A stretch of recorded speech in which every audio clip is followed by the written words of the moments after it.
Kerry. He agitated and had monster meetings seeking rights, democratic rights for Catholics which had been denied for hundreds of years. They couldn't practice their faith, they could have no professions, they could not have an education. In point of fact, they couldn't even have windows in their unfortunate hovels that they lived in. They were treated abominably, and for the least offence they were transported to Australia or even worse fates. So, against that background, Catholic emancipation came into play by the passing of an act in Britain by the Prime Minister at the time, which was the Duke of Wellington. His brother was Lord Lieutenant of Ireland, the Marquess of Wellesley, and he supported emancipation. The Home Secretary in Britain, by the name of a fellow called Peel, was vehemently against it. Now, if it wasn't for the support of the Duke of Wellington, Prime Minister of Britain, and his brother, the Lord Lieutenant here, and other people, we would have never got it. The King, George III, was against it, as was a lot of the nobility. But the Duke of Wellington pushed it through, and Daniel O'Connell and the people that fought for it in this country, Catholic emancipation was brought in, and the Catholics in Britain benefited as well as the Catholics of Ireland. If it wasn't for Daniel O'Connell's strenuous and noble fight, it would have been maybe a long time coming. Don't forget, this occurred not long before the famine of 1845. So how did they emerge from it? Can you talk about the nuns, the Christian Brothers, St. Patrick's Cathedral, the missions?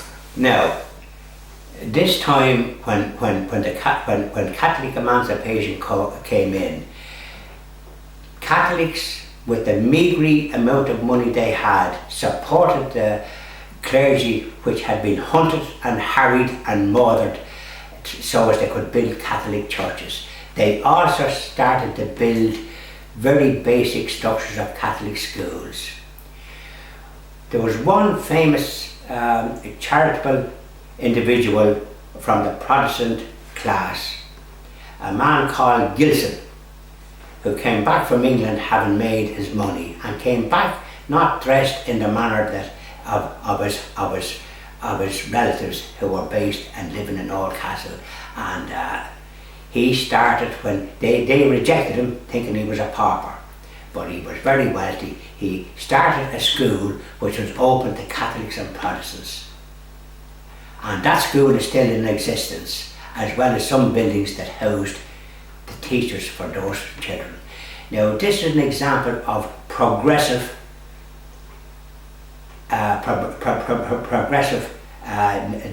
nature. These teachers then had to be recruited. The only ones that had an education of some kind at that time was the Christian Brothers and the nuns, Presentation, Sisters of Mercy, Loretto, and Ursuline, and others.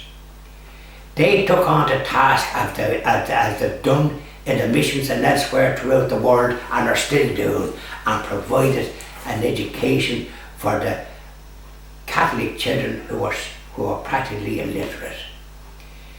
So, even up to the 1950s, education was primarily provided by the priests, Catholic priests, nuns, and some lay teachers.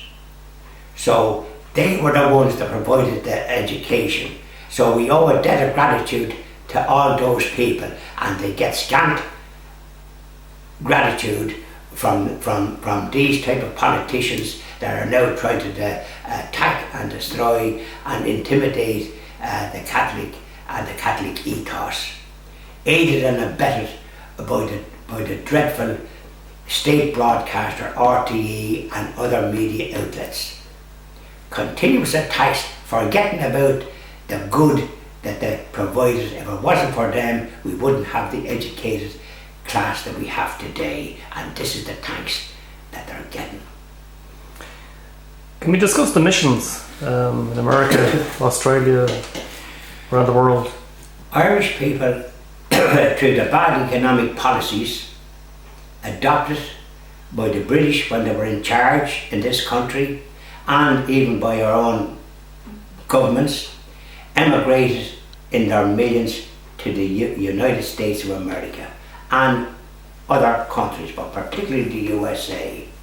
The famous St. Patrick's Cathedral, that is now a landmark in New York and probably known throughout the Christian and civilized world, was helped to be built by the donations of Irish Catholic immigrants to that vast country. So much so that one of the descendants of those immigrants become President of the United States of America, namely John F. Kennedy. And that was a marvellous achievement, because his great-grandfather had to emigrate from Wexford in the 1800s, when there was starvation facing them in this country. The United States of America has given great sanctuary to Irish people down the years. Thank you.